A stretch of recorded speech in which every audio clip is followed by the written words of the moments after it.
Mukama yebazibwe kansubire nti mwenna muli bulungi. Nina ekibuuzo ekinsiiwa wano.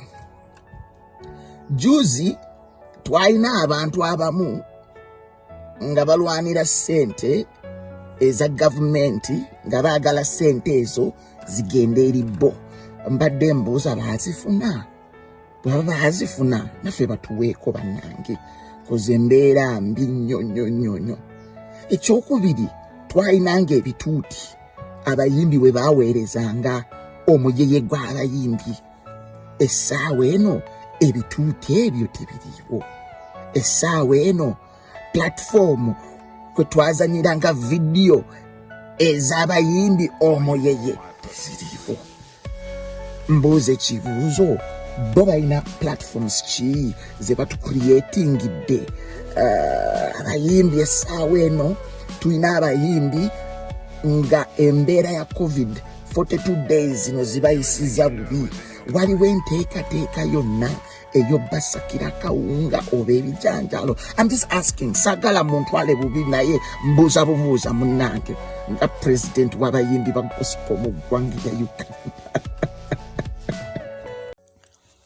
Omulungi atulaba nawe atugoberera Kampala Media TV, njagala okulamusaako munnange gy'osinziddeyo n'okulabika nga otugoberera. Weebale nnyo, weebalire ddala gy'otuusaako engalo. Ekiri mu bayimbi ab'ennyimba z'eddiini oba eza gospel, bassebo ne bannyabo, amawulire agavaayo oba oliawo gayinza okuba nga tegawooma era nga geetaaga ggwe wenna alina ky'osobola okukola oveeyo muganda wange, mwana wa mama, mwana wa taata, osobole okulabika nga obateeka mu ssaala. Pulezidenti w'abayimbi ba gospel ng'ono ye Denis Laneck mu kaseera kano avuddeyo n'agezaako okubuuza ebibuuzo eri abo bavaayo gye buvuddeko ne bagezaako okumulwanyisa n'okumutegeeza nga bw'atali pulezidenti waabwe, ng'ababuuza ebibuuzo bassebo ne bannyabo baliwa mu kaseera kano ng'abayimbi ba gospel bagenda mu maaso n'okubonaabona. Okusinziira ku pulezidenti Laneck, ono agamba nti afuna amasimu agawerera ddala okuva mu nsonda zonna era nga abantu be yakawandiikako nga bano bayimbi ba nnyimba za ddiini oba bayimbi ba nnyimba za gospel, bassebo ne bannyabo bakunukkiriza mu bisatu. Agamba nti mu kaseera kano omutima awulira nga alina munene okulabika nga bano abatuukirira oba alina kyasobola okukola gye bali, naye bagezaako okusiba bamusiba emiguwa wano ne wali, nga n'olwekyo ne waba agezaako okwagala okwetaya bassebo ne bannyabo oba oliawo bagamba nti balabe ba gospel industry bavaayo okwagala okumulemesa.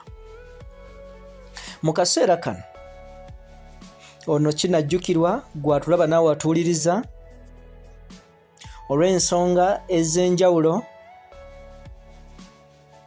Ono ogumu ku mukutu gwe yali akolera oba kwe yali aweerereza emirimu gino egy'okulabika ng'akola obuweereza bwa gospel oba okukwata ku bayimbi ba gospel, naddala oba oliawo abaali basituka, bassebo ne bannyabo byonna byavaayo ne babirinnyamu eggere. Kaakati agamba nti ebibuuzo alina bingi, nga n'abamu ku bo abavaayo ne bagamba nti bakulembeze, nga kwe kuno kwe kuli omukulu gwe tumanyi obulungi Kaye Wisdom. Agamba nti bukya lockdown ebaawo tabalabangako wantu wonna okuvaayo okulwanirira abayimbi mu kaseera kano abali mu mbeera enzibu. Kinajjukirwa gwampuliriza abayimbi bano abasinga ku bo tebalina option yonna, nga baali bakola obuweereza at the same time nga gwe mulimu. N'olwekyo okuva amakanisa we gaggalwa mu mwaka gwa 2020 ne gaddamu ne gaggulwamu kaawo katonotono, gaali tegannaba kulabika nga gazuukira bulungi oba nga bakyanyiga ebiwundu, bassebo ne bannyabo ate ekkanisa ne bazizaayo ku muggalo. N'olwekyo akaseera abayimbi musonyiweko akaseera abayimbi ba gospel ke balimu mu kaseera kano si kangu ddala, nga balina zi pressure eza rent, balina zi pressure ebyokulya, okubeezaawo obulamu bwabwe ate n'okusigala nga bazzaamu abalala amaanyi. Jjukira mu kaseera akafaanako bwe kati abamu ku bantu abatunuuliddwa ennyo abandibadde beetaagibwa ennyo be bayimbi ab'ennyimba ez'eddiini, kubanga ziri ow'emyoyo, zirina engeri zizzaamu abantu essuubi, naye ate obaolyawo n'abandizizzaamu essuubi tebalina ngeri gye bazzaamu balala ssuubi, nga nabo mu kaseera kano essuubi lirabika nga eribaweddemu. N'olwekyo embeera bwetyo bweri, Pulezidenti Laneck agamba nti bano bateekeddwa okuvaayo basitukiremu, bwe babanga kugamba kye baavaayo okwogera, bwe babanga bakakasa nti be bayimbi ba gospel bateekeddwa okuvaayo mu kaseera kano babeeko kye bakola. Embeera bwetyo bweri nga bw'omulaba bwagezezzaako okuvaayo oba oliawo abeeko eddoboozi lyayogera. Ono jjukira yavaayo mu butongole n'akola ekibiina kye ekimanyiddwa nga GMR oba kiyite Gospel Music Revival, nga kino kirimu abayimbi abawerera ddala era abamala okwewandiisa abakunukkiriza mu 10,000, naye oba oliawo be baavaayo ne bayita omuyeye gwe muganda wange ampuliriza naawe ndaba. Bano baavaayo ne bagamba nti bano muyeye gw'abayimbi oba oliawo bavuzi ba booda. Kyekyo ekifa mu gospel industry. Buli omu agumye munne w'oli wonna, bw'oba olina omuyimbi gwa gospel gw'omanyi ate munnange omukubireko kasimu, sinakindi omusindikireyo ky'osobola, kubanga embeera gye balimu muganda wange, mwana wa mama, mwana wa taata, oba oliawo eyungula ezzika. Jjukira bano tebalina platforms nga bw'ogamba nti abayimbi b'ensi nti asobola okuba ne follow-up oba asobola okuteekayo ekintu kyonna oba ku mukutu gwo gwa YouTube n'evaayo n'emusasula.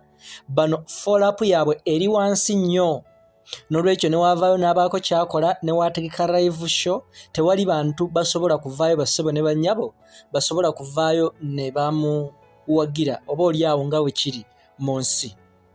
N'olwekyo weewo we tuli, embeera bwetyo bwefaanana mu kisanja ekyo oba mu kisinde ekya gospel industry.